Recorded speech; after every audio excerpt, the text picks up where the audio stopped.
All right. Well, welcome to this new Creator Spotlight. We will call this the sequel for the group of people we have this here, the Supermassive 2023 crew, as it were. So if you're watching the video, I'm going to start, going down and to the right at that point. So we'll start with the editor of it, and probably heavy lifting at that point for the entire Massiverse, Michael Busuttil. Hey guys, how you doing? Good. Thank you for coming at that. I mean, I think one of my first questions eventually for you is just like, what does it feel just carrying, having this whole editing this entire crew here? It's got to be interesting.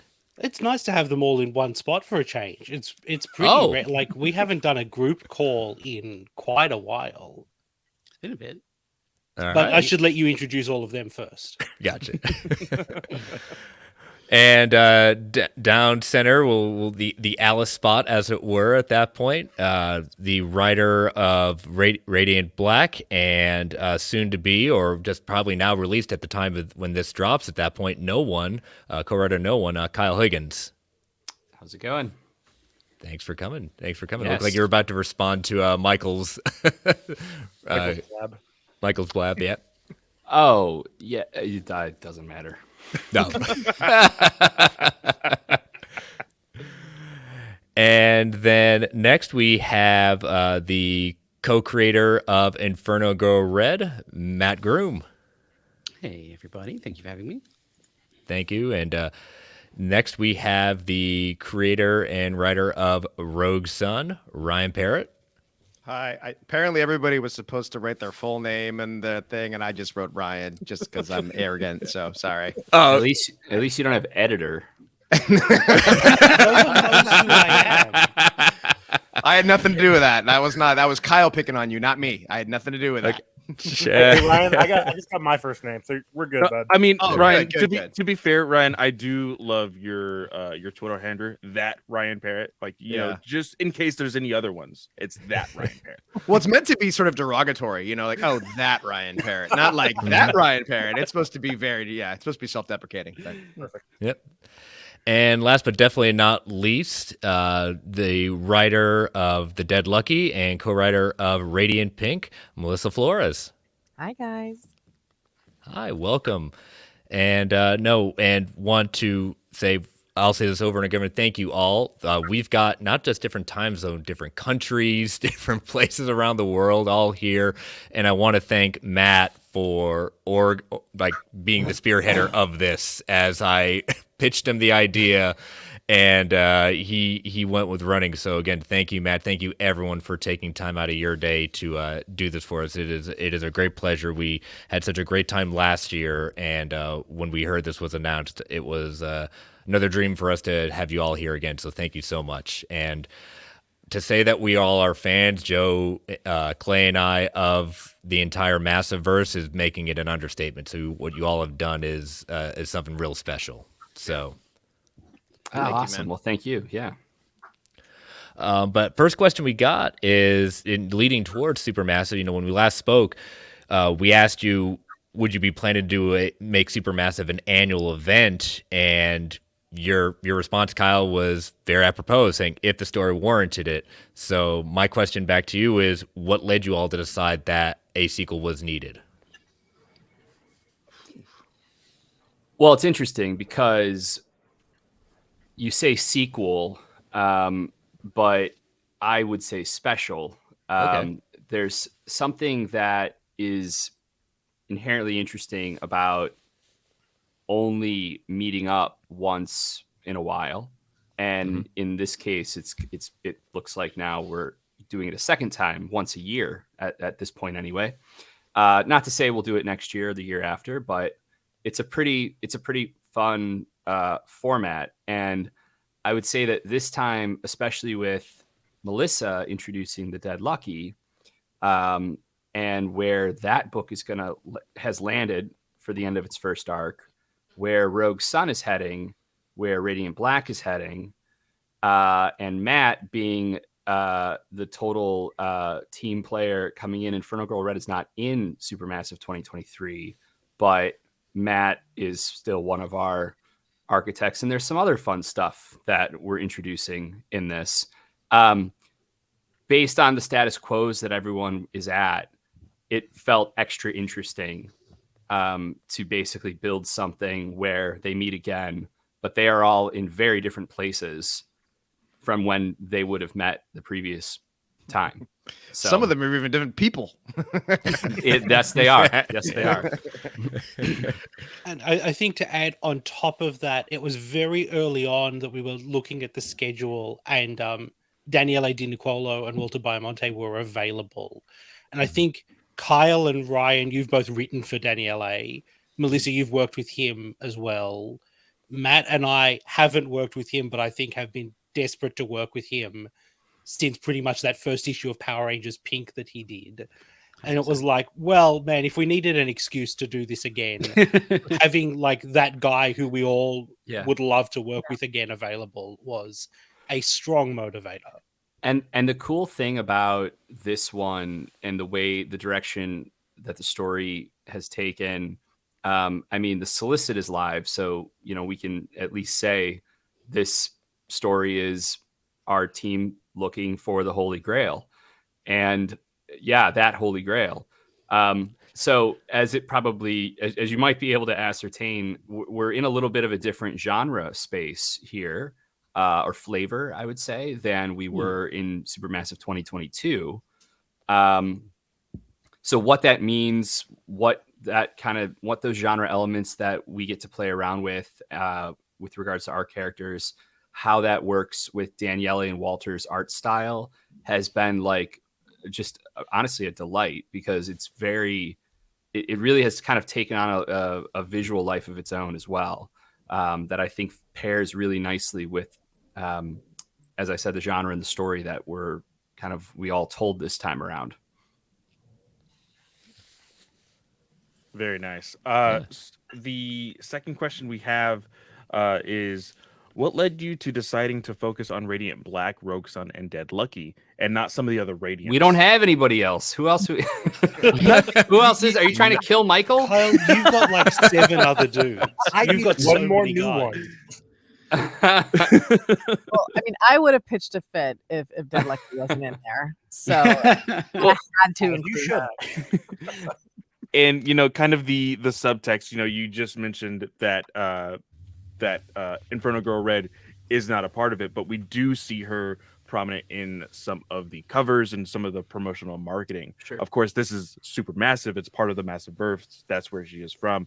But the inclusion of Dead Lucky and everything else, of course, being a new character, we totally understand.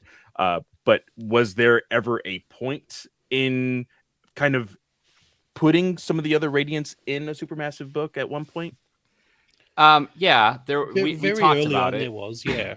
We have a lot of writers, New Dad Clay. There was a point when everything and everyone was in this book at different points. Were they coming out of portals? Yeah. Look, there's only so many pages, and there's only so many Danielles. There's one, so there was something, especially with the makeup of why these people come together. It made sense for it to be who it is here. But from a a creator standpoint, like we've definitely talked about what other Radiants would look like and who would be right for this. And there was, even from a concept stage, I can say there was a version very, very, very early that it wasn't this story at all, but there was a version of them getting together and who the lineup would be, where Radiant Black was not going to be a part of it. And just because it's a different flavor to do maybe a Radiant Red, led Supermassive, or I don't even want to say led, but just like of the Radiant characters, it's Radiant Red that's here, or Radiant Yellow, or Pink. But because of where this developed, where the story ended up developing, and how Radiant Black gets involved, Nathan and Marshall, it made sense that it would be Nathan and Marshall. Very cool. Yes, that kind of answers my question. sort And of. But everybody shot down Cowl. And I kept saying, let's just do it in the 60s. Just do it as a straight up Cowl special. I want to be And very clear everyone that said Kyle no. never pitched that. Yeah, 'cause a part of me would've just broke that in definitely my talked head. it out. Well, Yeah. y'all keep on talking about this Holy Grail. I've got it right here. I mean, Oh, if they that's want very it, you know. Oh man, That's we'd very be nice. doing Why something wouldn't you have given that special. to them like a year ago? It would have really solved some problems. We wouldn't have had to Can't do imagine this the whole conflict that's going to be book. involved in fighting this thing. I know. No. See, like I said, there's a lot of writers involved in this, Yes. Chris. So Yeah, I know. Yeah. yeah, I was curious if Nathan was going to be involved because that first cover, the main cover, it looks like Nathan, but could have been Dylan with a haircut. Especially it's Nathan since, and it's Nathan and Marshall. Okay, Yeah. that's what we thought. Well, in Supermassive 2023, we see Marshall, Nathan, Dylan, and BB in a very pivotal moments in their superhero career. What brings each of these guys, each of these heroes, together for this event? Okay. Let me see if I can see the look on everyone's face. Let me I was see like, if I can. what can we say without ruining it? I remember the talking points. I'm trying to remember what he said. I couldn't say. I did send everyone an email a couple of weeks ago that Good. was like, "Hey everyone, here's what's a secret." Yeah, I didn't read the that. long At, list. yeah, I didn't So that's Ryan, listen. I know what my job is here, and it's to send emails that they don't read. We all know that. Here, it's because of this. That's why they come together. That's all you're getting out of us. Everyone I'm is at a presenting point mystery. in their journeys where they want something, and for all of them, they believe that the thing that they're looking for might be the solution to that problem. That's Okay. a great answer. That's a great answer. All right. okay. I think too, Yeah. like we, as much as we don't want the Supermassive books to be required reading for individual series, we all, and I think Michael especially, goes to very great lengths to make sure that the scheduling all lines up so that when Supermassive hits, the story of Supermassive is very true to where those characters are in their sort of like emotional moment in the books.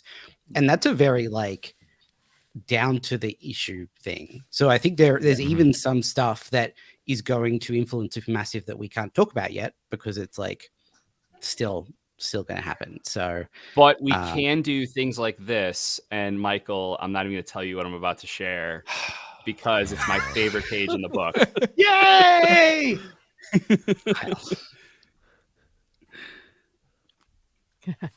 it is very good page. That is That's great. wow. Wait, That's great. All right. Yeah. That sort of thing is, I don't think that the script said, and Marshall is sitting on Nathan's back. I think It that did we not. just got a page from Danielle, and That's it was awesome. like, I well, gotta- we're not going to turn that down. I got a very early morning text message from Danielle who said, I have an idea about how they fly together. And this turned up in the inbox. And then Walter Bayamonte, the thing, I forgot to tell you guys this. I got so Walter loves to paint skies. Like, I'm not making this up. When we did Power Rangers, when we did Shattered Grid, like that was a thing that Walter said to me one time. He's like, hey, I really like to do skies. And so we just started giving him all these skies. So I forgot about this in this one shot, but Walter has gone insane in all of the skies in this 48-page behemoth. And when he emailed us the other day, when he sent in it's an invoice and, final colors. And he's like, by the way, man, he's like, I don't know if you wrote this to have so many skies for me on purpose, but thanks. I had a blast. We did, Walter. We really spent a lot of time thinking about how many skies we could put in this thing. Yeah, just easily. That sounds sarcastic, but I did. That was absolutely something that we were considering. It's the editor in you, Michael. It's the editor. You got to think about those things that no one else will think of, right? It's funny because the other side of that is I would never ask an artist to draw a horse, because every artist I've ever seen talk about drawing a horse is like, I hate horses. What are they? How do they work? I don't want to do it. And Danielle sent in the layout for the front cover, and I was like, yeah, but the thing on the back, can we tweak it? And he sent in this next thing, and it's just Rogue Sun sitting on a horse. The horse isn't in the book. We never told him to draw a horse. He just for fun put a horse in. That's great. I Yeah, will be that's completely honest. It's amazing. quite possibly one of the coolest things I have ever seen. It's sick Hell as yeah, hell. it is. Agree. Yeah. It's a great. It looks at like it. it's almost horse. gapping. It's weird. It's kind of like Yeah. half turned. Yeah. It's a real good horse. Yes. But I don't know why a guy who can fly would need a horse, but what am I It looks saying? cool. Does he you burn got the a horse if he can takes breathe off from fire. it? Why would you not Potentially. use the horse? Like, It smells Ryan, like So scorched you don't burnt burn the Ryan. horse. Yeah. Ryan, Yeah. can the horse be on fire? Ooh. Well, I the mean- horse there has flaming eyes. Yeah, Yes, so he I does should- have Yeah. flaming flame eyes. coming out of his. Oh, he does? Yeah. I thought he was just really Yeah. cold. Yo, bro, I think you've got a really, I think you've got a dope fantasy horse here. I All mean, right, I mean, we'll look do at it. an- It's, We'll do an it's- online thing to name the horse. Yeah. I mean, the legs are literally hitting the ground and fire's Arthur. coming out of them. So True. Arthur the horse. There you go. Arthur the horse. That's great. So no pun intended, but Supermassive 2022 created this huge, massive explosion of titles that became part of the Massiveverse after it. Radiant Red, Rogue Sun, The Dead Lucky, Inferno Girl Red, Radiant Pink, and No One. In my opinion, we've never seen an expansion like this done at Image since Invincible. And I think y'all have done something really unique with it and how you're doing it. One of the big things is that your books are not required reading. Like, you don't need to read, Radiant Black to read The Dead Lucky. Yeah, but you you don't need absolutely to should. Let me just say that for the record here.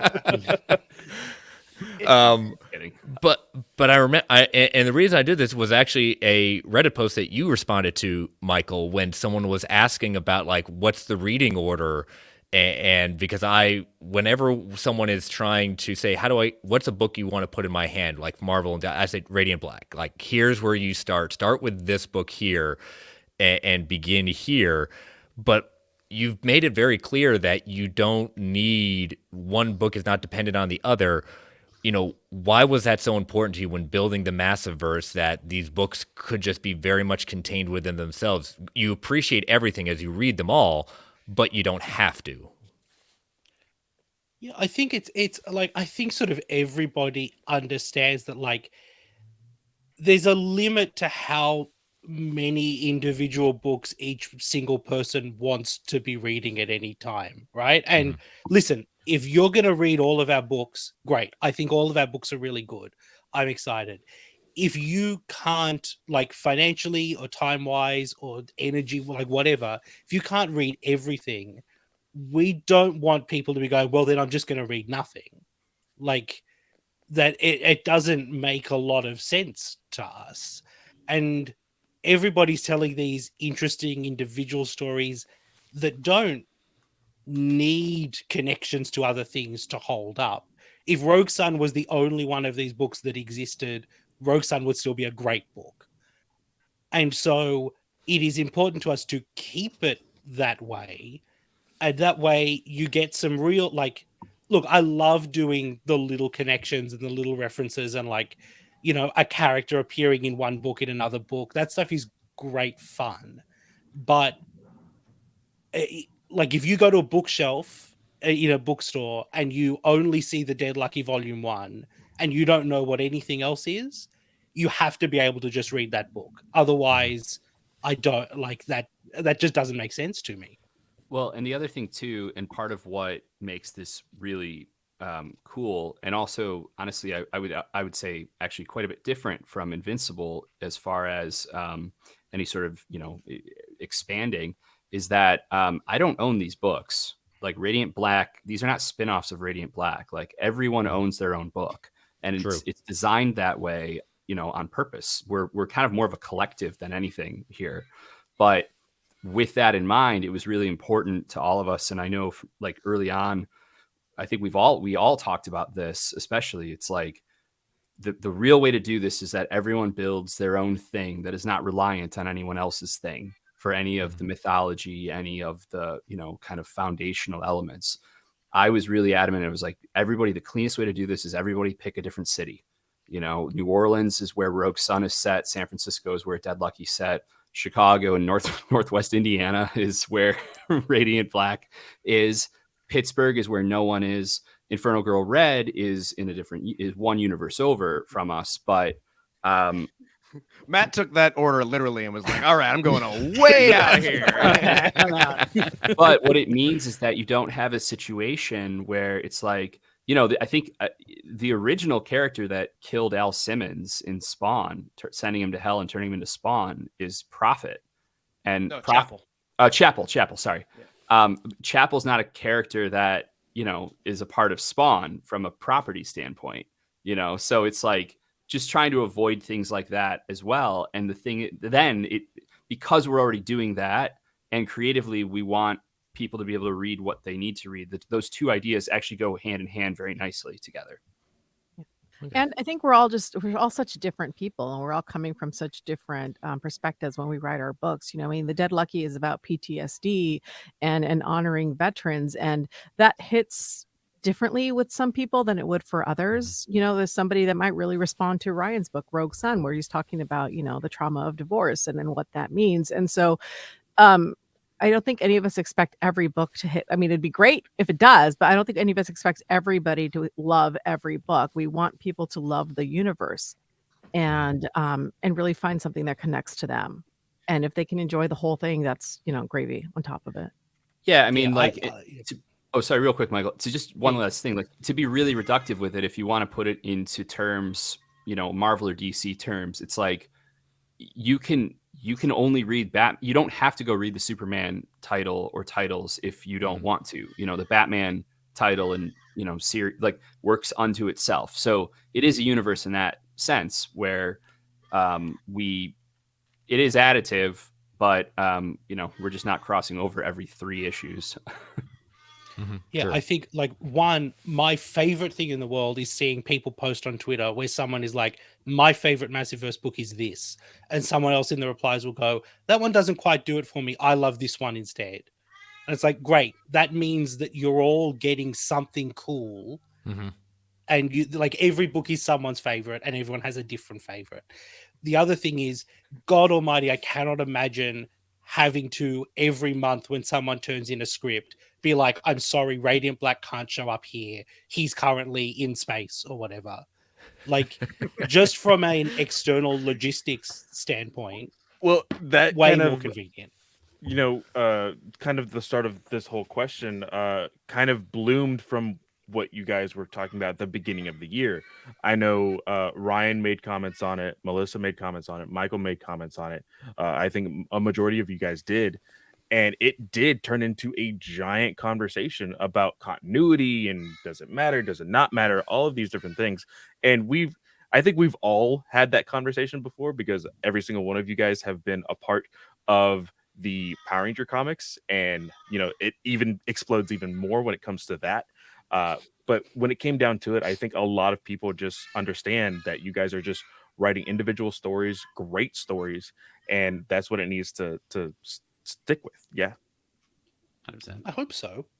Yeah, but there's connective tissue. I mean, Kyle and Michael read every single one of one of my scripts. They give copious notes. I wouldn't have the book I have if it wasn't for their feedback, and that's why they're in. That's why I have this book, and I'm so happy that I'm in the universe with these amazing guys, is because we're able to still be part of the connective tissue, even if we're separate in a different city. Yeah, and I feel like as far as the reading order kind of question of it all, which does relate to the continuity conversation, even though I don't actually know. I'm glad I was checked out. I don't know what you guys are talking about as far as online discourse. That's I why really I don't. handle it. Yeah. But what I would say is that, look at the release dates. When things come out in release order, that's usually a pretty good gauge of when to read things. If you want to read everything, right? I like that books are happening concurrently. And when we're able to, we do have little nods that are not integral to anything, but Shift shows up in San Francisco to kind of armor up the Salvation Gang and Bibiana and gives her new mechs and brings in some mercs as well. And in Radiant Black, like the post office shows up to recruit Radiant Black to stop Shift because of the things he's doing as a war profiteer, and on the West Coast. So it's like the order of those things becomes implied. And to me, they're more like they're just little Easter eggs more than they are things to really get kind of like fixated on. Ryan and I used to have this conversation a lot with regards to Batman continuity. And it was like in my head, like I have my own, I feel like every reader, especially of like Marvel and DC books, like you have kind of your own continuity in your head. Like my Batman continuity is kind of like Year One, Long Halloween, Dark Victory. You know, you kind of build some stories that are important to you into that. GCPD would be in there, No Man's Land, stuff like that. And then ending with an either Batman Year 100 or whatever else. And so to me, it's always been about like, it's more the feeling of it than it is like the specific, 1 to 2 to 3 nature of it. Like if you can squint and it kind of all fits, like that to me is easier as a fan. That said, we're still young enough and early enough. Like there's timelines. Like Michael does have timelines for where every book is and what has happened in the world and things like that. So we do with save for maybe like 1 or 2 little tiny things that I don't even know if anyone's picked up on. Most everything squares, pretty seamlessly. No, that's great. Next question is for Matt. Now that Inferno Girl Red has been released to wide critical acclaim, we now can see the path Cassia took to get to Supermassive 2022. Cassia's place in the in the Massiverse, is unique in that she is from a parallel universe. What part does she play in the future of the Massiverse altogether? Excellent question. Cassia is not in Supermassive 2023, as discussed. And part of that was because there were some delays in the production of the book. And that meant when we were figuring everything out, we had to account for the fact that what's that face, Kyle? What are you? Is someone dying in the background? Yeah, it sounds like someone is like, okay, why do Americans not have birds is the question that I've got. Every time I go on a podcast, someone's like, what's that sound? It's birds. Do you guys not have birds? I didn't want to say anything. It was funny watching everyone's birds, face slowly hear it at different points, and everybody's like, what the hell? I was trying to figure out who had the baby. That's what I thought. I didn't want to be rude and be like, did somebody stop the kid? I'm sorry. Michael, on the last couple of Ranger Dangers, I've been hearing the bird pop up. So I'd like. Yeah, there's just birds. They fly in the sky and sit in trees. You guys know birds, right? Okay, I'll go out and I'll kill the wildlife too. Oh, please. It's America, man. You're right. Oh man. Oh, I God, was sorry. going to grab my gun. No, wait, we don't have these. Bang! Perfect. I'm so sorry. Oh yeah, Matt, Cassia is not in Supermassive 2023. Yes. Yeah. yes. Yeah. Basically, Cassia's story needs a little bit of time to catch up in the timeline, and I guess kind of relating to the last question, we didn't want to make this confusing thing where you need a big chart to figure out where everything's happening. So we figured it would be easier for Cassia to just sit out and be more involved later. But she's going to be back. Like Cassia is a big part of the Massiverse. And I think that especially after the first one, we want to see more chances for not just the main characters, from other characters from all of the books to interact in different ways. But I think as we started to flesh out the story for this one and we realized the take that we had, we realized not only would it be complicated for Cassia to be involved, so it wouldn't be additive. And I think that just comes back to what we said last time when we did this last year, which was we're only going to do it if we have a good story. Like there's no corporate mandate here. We're not here to like pump the numbers on books or anything like that. It's like, if it's a cool thing, we'll do it. And if not, not. So this year we came up with a cool story that didn't really have a place for Cassia. Next year or whenever else, something else might happen, I expect there's a pretty good chance we'll see Cassia again. But it also meant that I had a chance to add some new stuff to the Massiverse in small ways. And we have a new character in this that I was able to take point on, who has a very interesting connection to a bunch of characters in the Massiveverse, actually. So yeah, I got to do that instead, which was very fun. Yeah, the only other thing that I'd add to that is you mentioned right at the start, like Cassia is on our sort of B and C variant covers. She's not on the main cover because she's not in the book, but I certainly I didn't want us to do a jam cover where all of our regular artists get to work together. And also, I'm sorry, Erica, you can't be in it. And if the incredible Goni Montes is going to do a cover for us of like the main sort of touch points of this universe at this point, we're not going to leave Cassia out of that either. So like she'll show up again for sure, but she's just not in this one. Very cool. There we So the next is a question and a statement for Ryan. The question is, we were introduced to Rogue Sun in Supermassive 2022 as Marcus. Now the mantle has been passed to Dylan. What have you particularly enjoyed about writing the character and his journey during the first year? And then the statement is that Choose Your Own Adventure issue, beautiful, chef's kiss. That was wonderful. I think I went through the loop like once, maybe twice until it clicked for me. But yeah, no, Didn't click for me on a digital platform. Just saying. Oh man, yeah. I feel like I remember thinking about that where you're just gonna be like, God damn it, just going back and forth. Me give people carpal tunnel just trying to spin. Yeah, totally worth it. Awesome, thank you. Yeah, there was a last minute thing I remember. I think it was Michael. You said it when I was like, whether or not we were gonna do the loop, and I was like, do we need to make it way more obvious? And you were like, just trust the reader, man. It'll be okay. And I was like, all right. And you're right. And I was wrong. So that's good. You guys are way smarter than I thought. No, I'm kidding. You are actually. No, thank you, man. I appreciate that. I'm really glad you liked the issue. Yeah, Rogue Sun. It was fun because like in first one, it was all Marcus and it was all like an origin story, which was sort of that came in after the fact. When we wrote the book, I'd already written Rogue Sun #1. So there was no intention to actually it's just weird how you're like, oh, okay, we'll do Marcus and that'll be his origin story. And it just it was very easy and lucky. And this one, Dylan, as we spent like 12 issues with him, is going to be in a very different headspace. He wasn't even in the first one, so obviously very different headspace. And I can't spoil anything because there's a lot I could spoil, sadly. And I'm getting the look, so I will not spoil anything.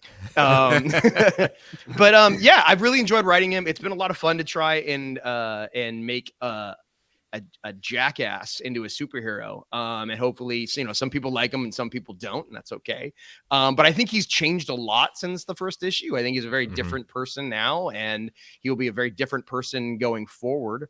Yeah, it'll be interesting to. I could say more. It'll be a more fun conversation after you guys have read it, because there'll be a lot of stuff in there that will make a lot more sense. Do you want me to share screen? I can pull the. It depends on the screen. you can read it right now. Look, Kyle. Yep. I will fly to Los Angeles, and it'll be too late because it will have taken 24 hours, but I will do it. But it is a long book. It might take you a bit to read.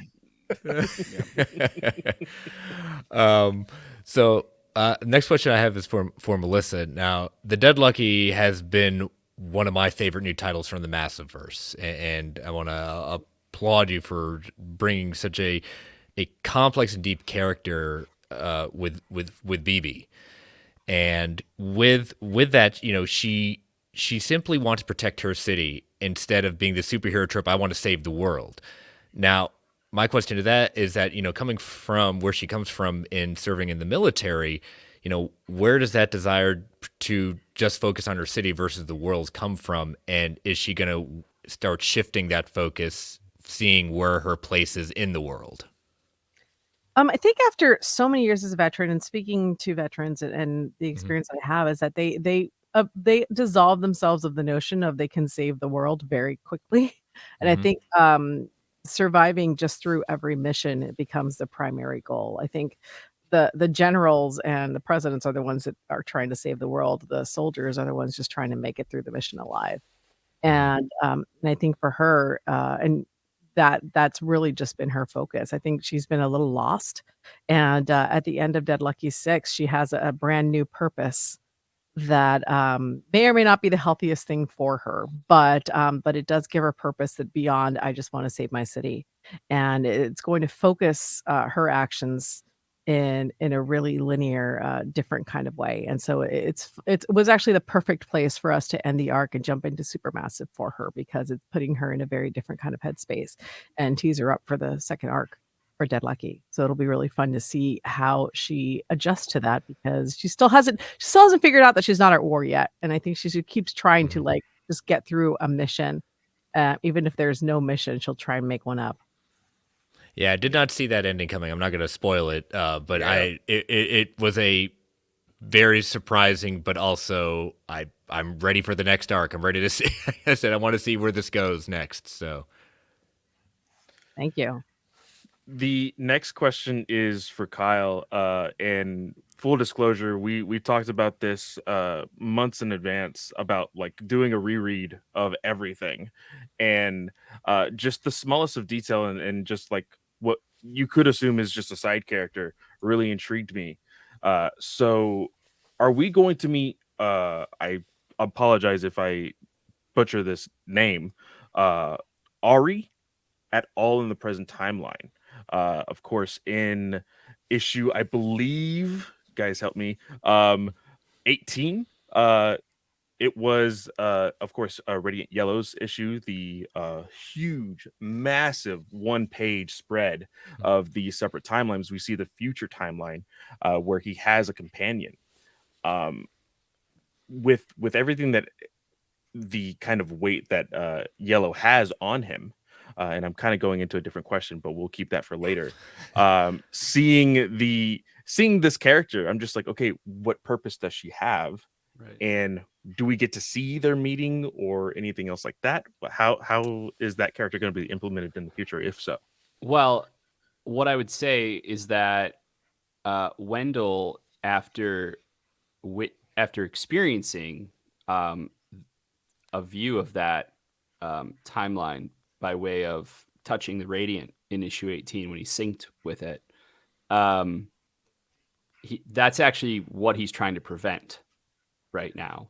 Mhm. And what he's doing as far as directing Nathan and Marshall, whether it be through some events in issue 16, 17 when Shift and the Five Yindicate, I think is that what we're calling them, Michael? I think so. Although I do like, that was a Joe Clark line. You wouldn't want me to mess up your Fab Five. It was also quite nice, but Five Yindicate is real. It's real 2023 special. But anyway, during those events, helping Nathan and Marshall, to survive the night, basically Nathan to survive the night, through like working with the post office and bringing in Shift, he's trying to shift probabilities to avoid that timeline. So what I would say is that if we see more of Ari, We're going down the wrong Radiant path. Black, we're in really bad shape. Not Yeah. good. Dylan feels the same way. Yeah. Anytime he sees ours, they're terrible. representation in comics is become a buzzword, but it shouldn't be. But it's becoming bigger and bigger, and I'm glad it is. In my opinion, the Massiverse titles have been one of the ones at the forefront for bringing characters of so many different racial and ethnic backgrounds across, not just with the main character, but even with the side characters as well. Why is that important to you all, bringing in such a diverse cast into the Massiverse? I'll go, since I'm the gay Latina. It's true. Truly. I mean, I both as a producer and a creator, as a writer, and where I am now, it's always been equally important to me to see representation on screen, not just in front of it, but behind it. And for me, the people I want to work with are the ones who feel that just as passionately. Because when you tell everybody's story, then it becomes very clear to everybody reading those stories that everybody has a story worth reading, worth telling. And we learned that a lot in Power Rangers, right? One of the big things that made Power Rangers very unique, both in 1992 and moving forward, was that you saw other ethnicities being represented in heroic roles that maybe you wouldn't have seen at the time. And that was a tradition that continued and continues on to this day. And I admire so much these group of guys who really want to also be able to use their talent to showcase those different identities. I know for me specifically, I specifically chose San Francisco because of the diversity that exists in the city, and I tried really hard to make sure that the characters just exist in the city as they are. Like, we don't speak to the fact that there are trans characters and non-binary characters and gay characters and African American characters and Asian characters, but they all exist in the world. We don't say that they are, but like in the scripts, you'll read this person is trans, this person is non-binary. We really want to make sure that they're just living their lives and existing. And that's truly as a gay female Latina who's just trying to write, that's truly how I feel a lot of the times. BB is pansexual, she's biracial, she's just living in this world. It's not like she lives her whole life thinking that that's what she is. That just happens to be part of her identity, and how she reacts to things might change based upon that identity. But she doesn't go around thinking this whole time. Like, I don't go around thinking I'm gay, female, Latina. I have to, everything I do informs that. It's just, that's one part of my personality, and I'm happy to have it represented. And I will put aspects of that, just like in Radiant Pink, which I'm co-writing with Megan Camarena. Eva is very, very queer, and that's been a really fun part of that character. But we don't have that be like her entire identity. That just happens to be who she is. And the story we're trying to tell is a romance, which everybody can identify at some point or another. Everybody, hopefully, has had the opportunity to be in love or to fall in love, and sometimes those relationships are kind of bad, and so that's what we want you to relate to. If you're not, a Latina who's interested in girls, you can still relate to the fact that it's a woman that's having, or that this person has maybe had her heart broken, is fighting an attraction to somebody may not be the best for her. And in the same way a lot for BB, even if you're not a biracial PTSD stricken, war veteran, I've had people come up to me and saying they really identified a BB's story because that they've had, some sort of trauma in the past that they're trying to get over. And that's the story that they're speaking to. So we're hoping that these, even while we have these really diverse characters, and again, I'm speaking for myself, but I hope the guys will agree with me to some point. It's the themes and the stories that they live that will resonate with the people, even if they're not necessarily who the people that are reading it are, if that makes sense. It does. Yeah. I'd link it back to what we were saying earlier about how important it is for each book in the line to feel different. And yeah, that is a little bit about, like, if you like Hellfire or if you like Black Holes, we've got you covered. But it's also just like, if you have lived different sorts of experiences, or you just want to experience different sorts of lives, we want to be able to offer that too. And I think that some of that can only come through bringing in different voices and working with different types of people.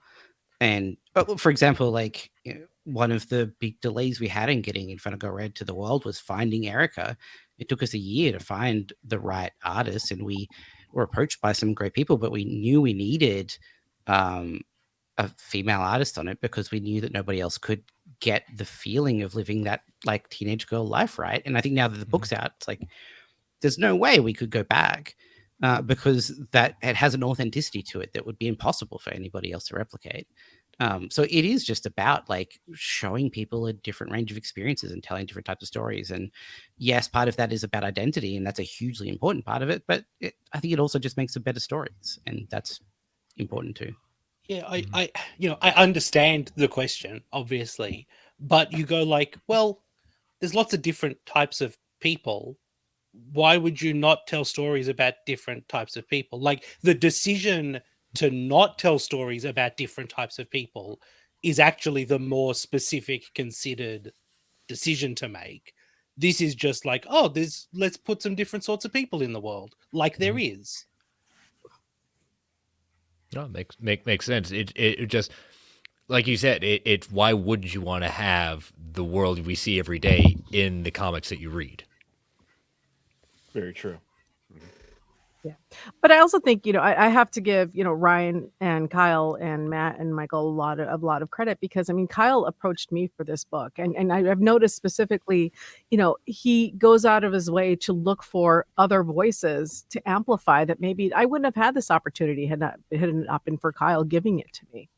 and I'm, you know, I've seen him reach out to other artists that maybe might not have had the same platform and do the same, of different backgrounds and different ethnicities. And I think it says a lot to their commitment to showcasing those different voices and those different kind of creators. And it really does mean a lot.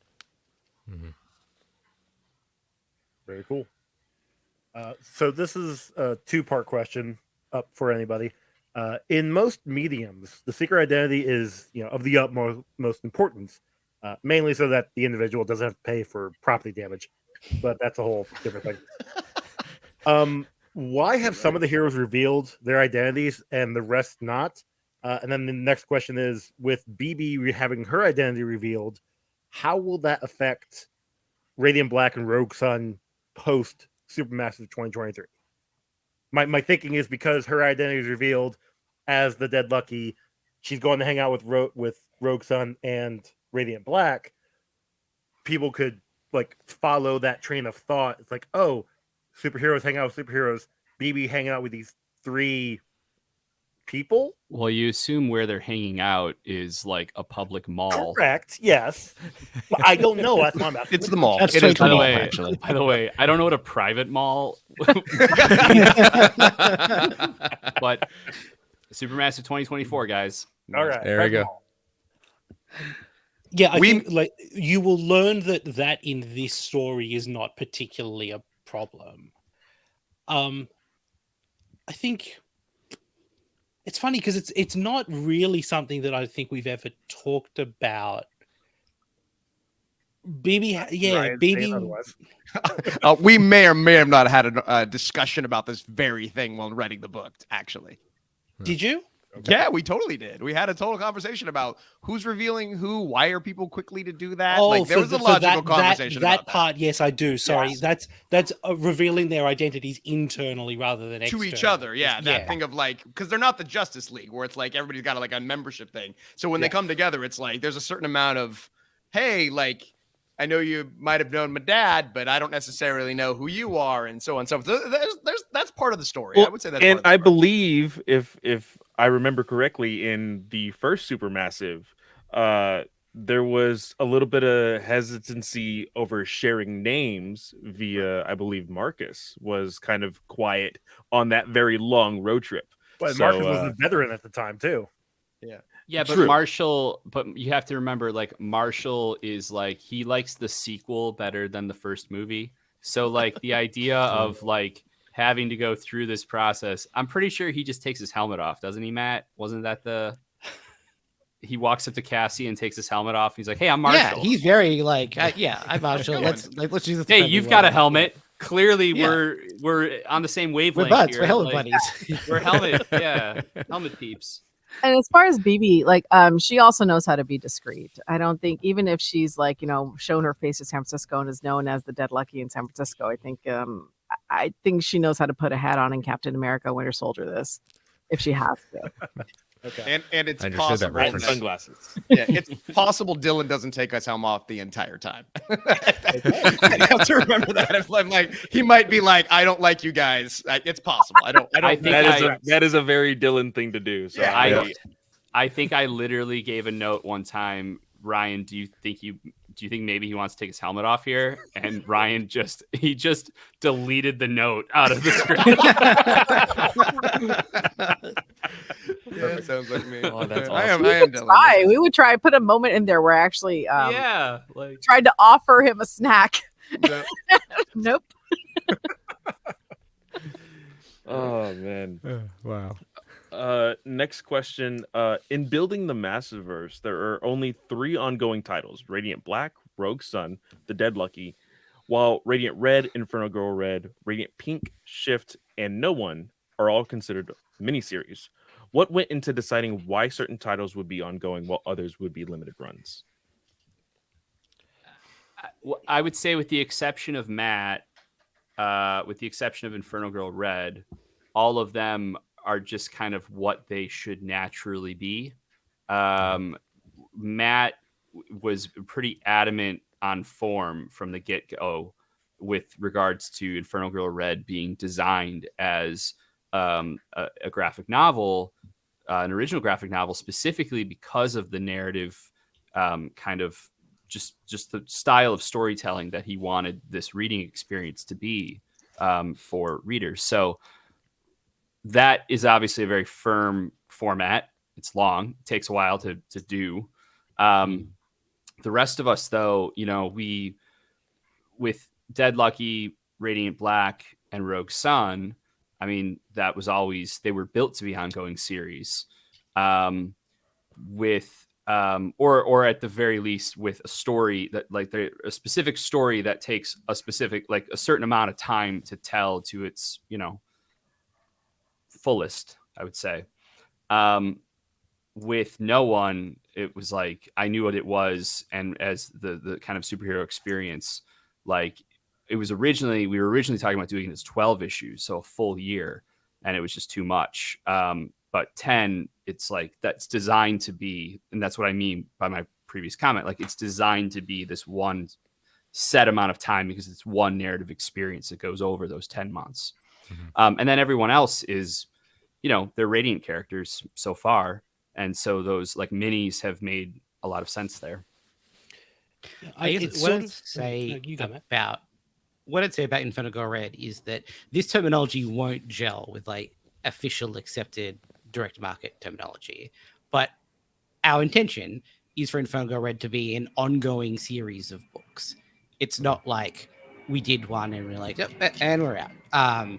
It's just that in doing it as books and then releasing those books in chapters, the way that's interpreted by the market is, oh, it's a mini series. It's like, well, okay, if you say so, but that shouldn't be taken as a signal that we're intending on stopping.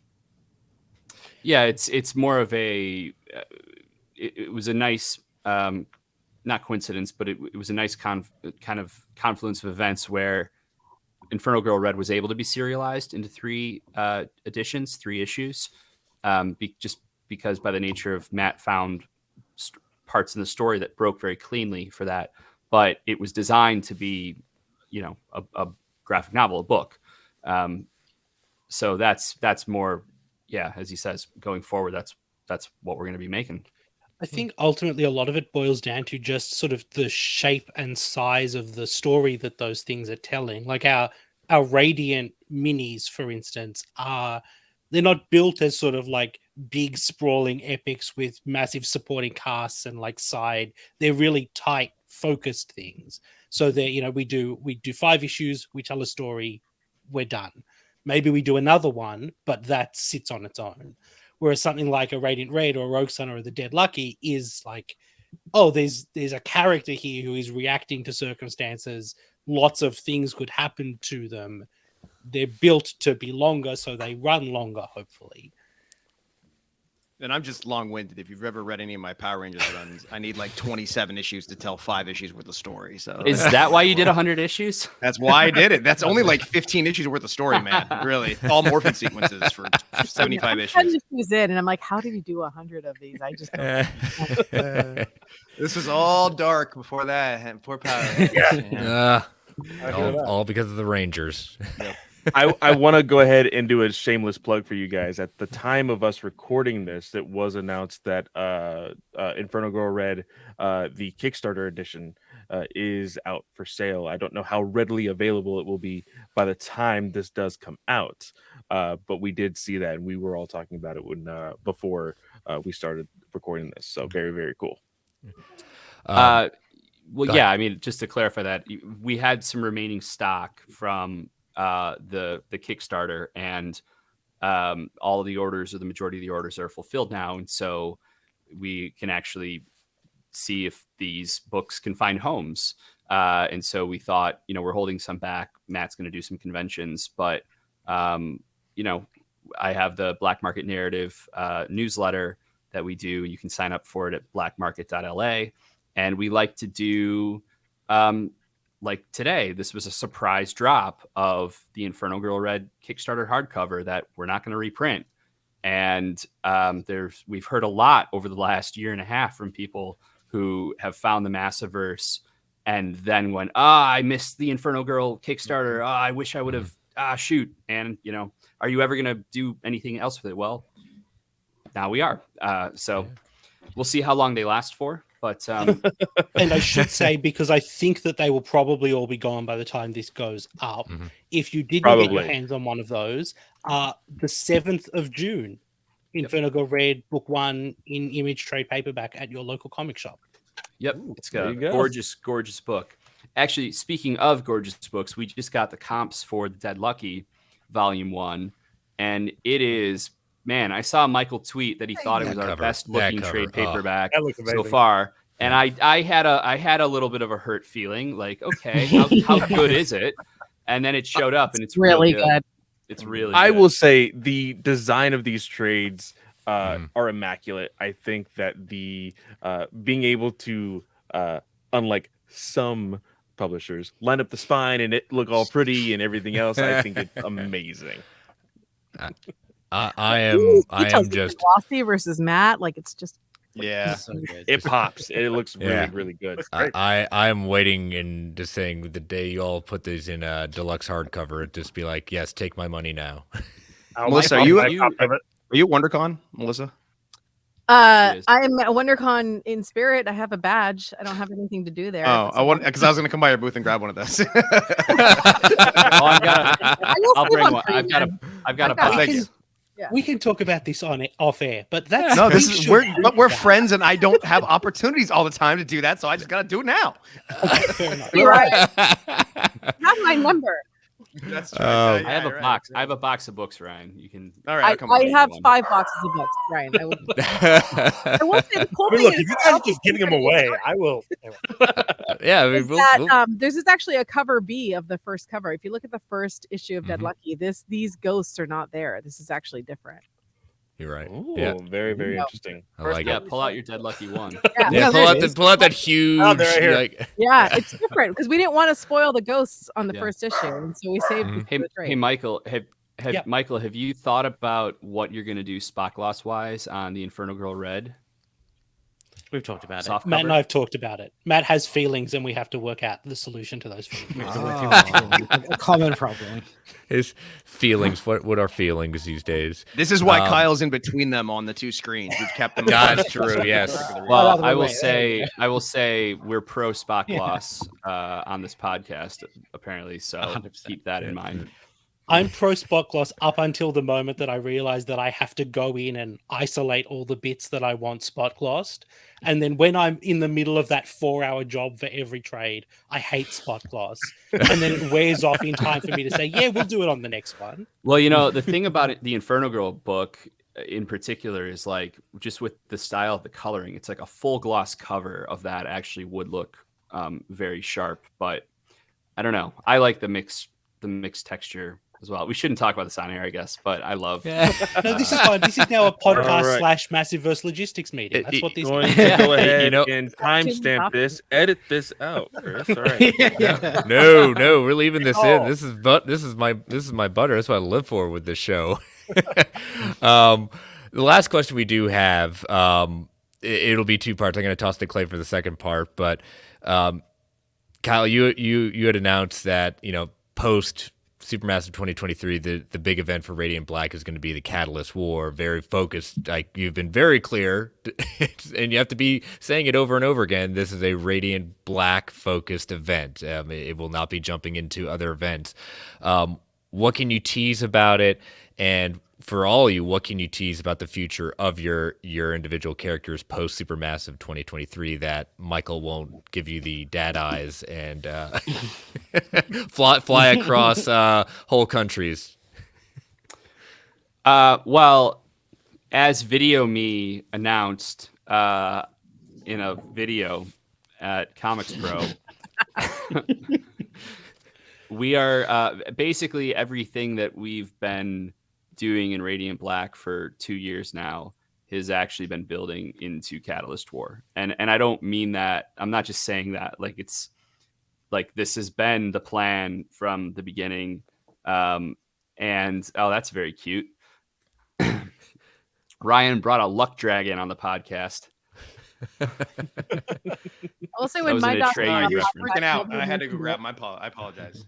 No, I said that's not. I said that's cute. I said Ryan brought a luck dragon on the podcast. Yeah, his middle name is Oh. Falcor. Look at him. You gotta lick that microphone. You'll eat that There you microphone, go. aren't you? Right. But yeah, the you know, we're trying some things with Catalyst War and what this event is that as you can see Michael react over there. I'm so tired already. I'm not exaggerating when I say that no one has done this before in comics. So we're building some pretty big swing stuff here. And actually, even before that, because that kicks off in July with Radiant Black number 25. Before that, we have issue 24 of Radiant Black. And by the time this airs, unfortunately, FOC will probably be closed because it's on Monday.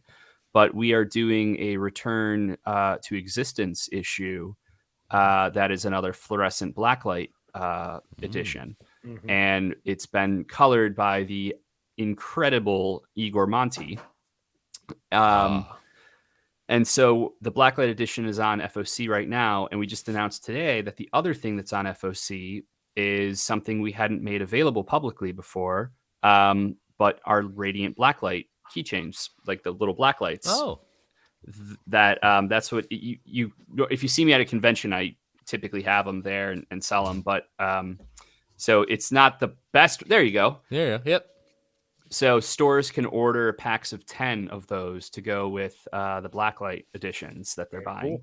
And so if the three of you, because this won't air in time, want them, you can tell your store in the next 2 days. Yeah, so I think that just to say, like, we're talking about Catalyst War. It's going to be big. Whatever you're thinking, you're not thinking big enough. But do not sleep on Radiant Black 24. Yeah. Okay. It's insane. Do you want to see some art? Always. Sure. I'm never gonna turn down free looks at stuff. I was right. gonna bring up the black market narrative, but of course, always the source is even better. So we're all good. Sure. I'll pull this up here.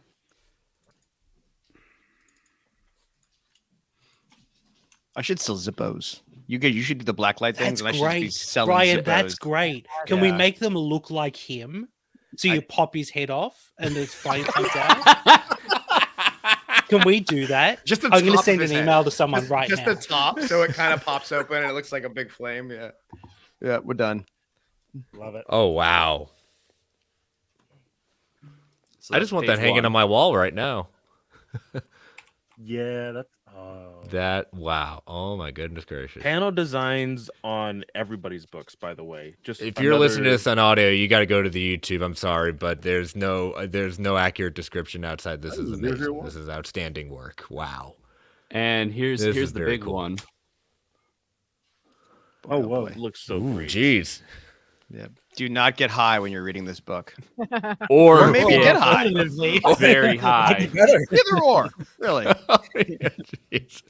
That's awesome. Oh wow! Thank you. Wow, that's I was excited before, but I'm curious. But now you've got my attention. So Yeah, and this and narratively, this issue is actually like really important. And there are some things that we're doing in this issue that, again, not to say that no one's done before, but like they're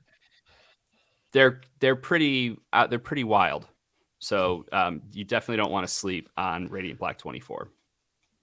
all right. Very cool. Last question, kind of pertaining to the Catalyst War, which I was kind of teasing before with Wendell. Wendell has a pretty big weight on his shoulders, knowing possible futures. Right, but can he's you speak jacked, to- so he can carry it. he is. Can you speak to his role in the Catalyst War? And will he get his own miniseries like Pink or Red? I can't speak to his role in the Catalyst War because I'm not going to speak to anyone's role in the Catalyst War because the Catalyst War requires you to read it. That's what we're going with. But as far as a miniseries, maybe. I mean, we don't have any plans right now. Only really for a variety of reasons, but namely bandwidth. And with what I will say is that Wendell definitely plays a role, like has a role in the Catalyst War story. So it's like, you don't want to do, like, we're building to this thing and Pink is wrapping up. And so it's like, it's just never like it doesn't make sense to do a Wendell, miniseries.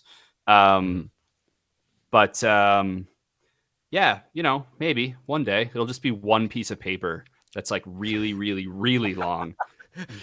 Just fold it up. That's fun. Well, real quick, just side question. Are you guys planning to go to have like a meetup in Chicago again, like you guys did last year? I only ask because I live like 3 hours away, and I wanted to go last time, but it didn't work for me. Yeah, and I would love to actually go if you guys happen to do that again. Not this year, but one day I'm sure we'll do something again. Yeah. Kyle, you're going to be at C2E2, right? Yeah, I'm gonna be at WonderCon with Ryan and maybe Mellisa. It sounds like, and then I'll be at C2E2, and we're doing a Massiverse panel at C2E2. Okay, nice. Okay, Good to know. Very good. What's Well- going on in Rogue Sun, Ryan? What can you tell us? What can you tease? I can't. You go next. Basically, Basically nothing. Right? No, I can. You can talk about that horse. You can talk about the horse. the horse. we're yeah. going to bring the horse in, I think, for sure. whole 6 issue just about the horse. Yeah. No. What's going on with the Rogue Sun? So Arc 2 was kind of about, I think it's sort of spoiling, maybe not too much. It's like about step parents.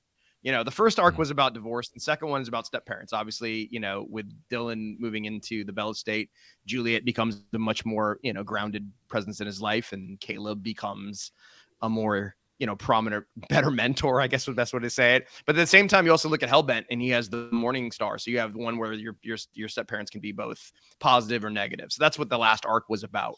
And then going to the next one, I think this is you're going to learn a little more about Caleb. I think that's going to be we're going to get a little bit more into his backstory and hopefully maybe the legacies of Rogue Sun and if there's any other ones out there in the past. And Dylan will be in for quite an emotional roller coaster as he has been in the past.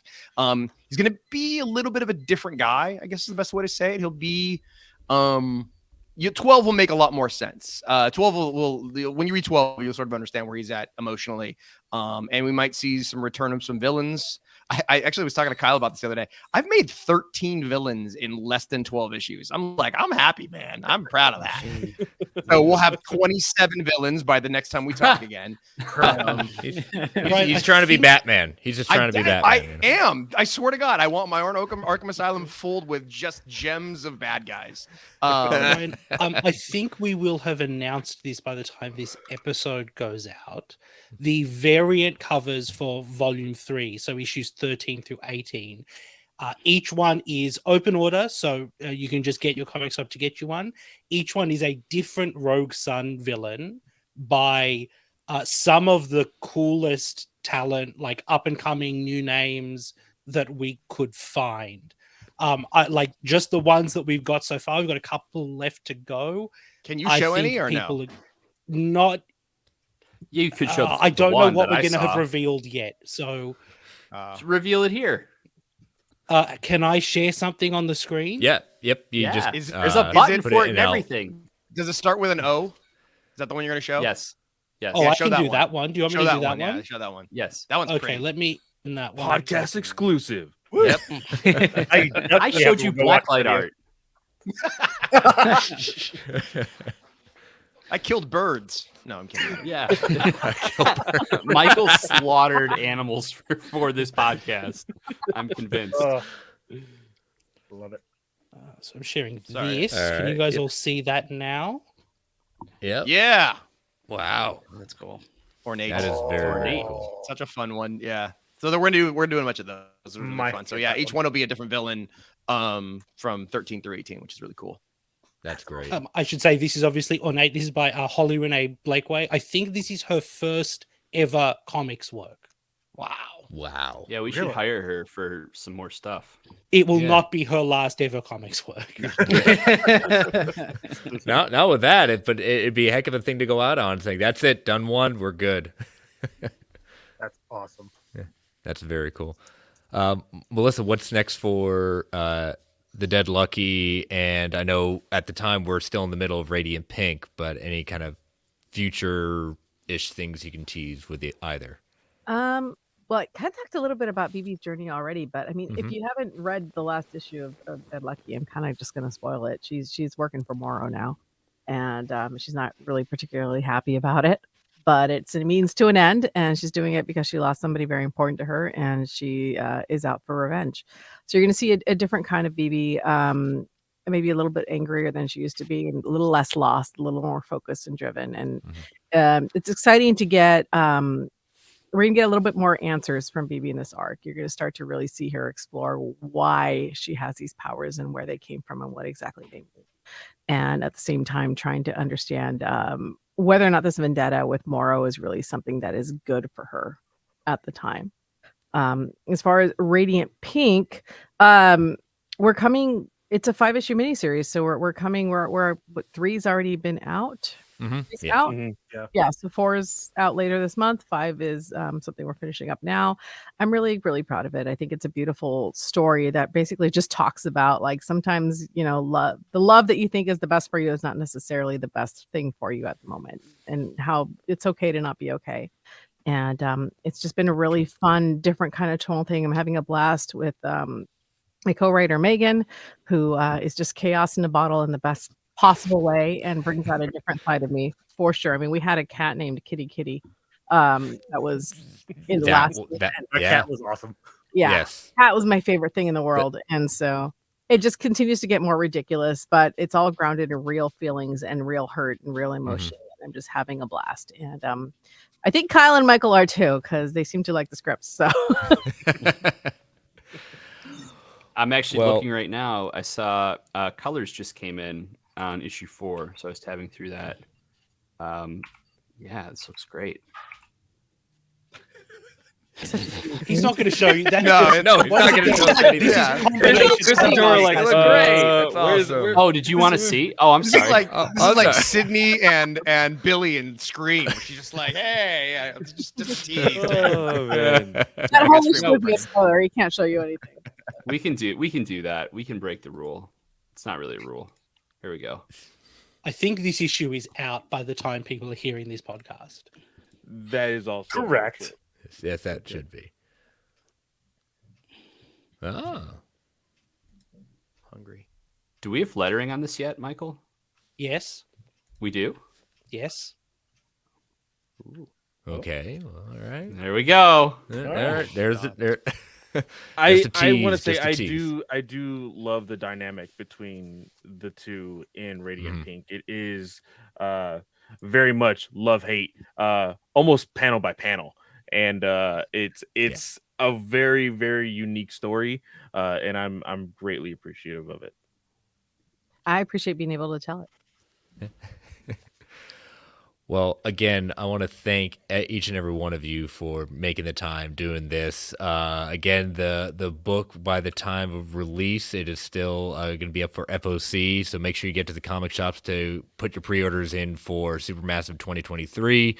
If you've read the first one, from what you've all heard and seen watching this, it sounds like we're up in the game and we're taking it to a new level at that point. But thank you all. If whoever wants to start first, tell where people can follow you. Michael, you're first. There we go. No, Ryan put his hand up, so Ryan gets to go. I was pointing. Ryan, Okay, Ryan's you were polite. pointing. So. I was Pointing. pointing like I was gonna say if we go down the list, it's Michael, Kyle, Matt, Ryan. Okay, Okay. okay, Melissa. I'll go All right, first. there we That's fine. I am on Twitter at m_Busuttil. That is where I tweet. It is very rarely about work, but sometimes it is about work. More often, it is about the television show Alf, or feelings that I have about Alf. Bring back the Alf keyboard. I'm just saying. Look, we discovered an Alf soundboard once, and I'm not allowed to go there ever again, or I will never get That any was time. wonderful. I We had it for a while, but cracked then up. it exploded. It exploded. I love Alf. That's basically the only place you can find me at this point. And all of your Alf related content. Me and any thoughts that I have about Alf. Yes, Would we do an Alf crossover? Who says we haven't? Matt and I have a Listen, pitch for an Kyle, Alf revival. We've spent some time trying to track down the rights to Alf. We've had thoughts about Alf. I'm not doing a bit. We've had a lot of discussions about Alf. Matt and I watched once 2 episodes of Alf, and we're like, "Shit, who owns Alf? How do we get to do Alf?"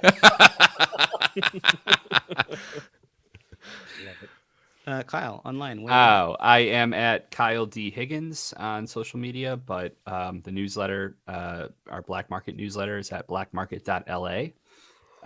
Yeah.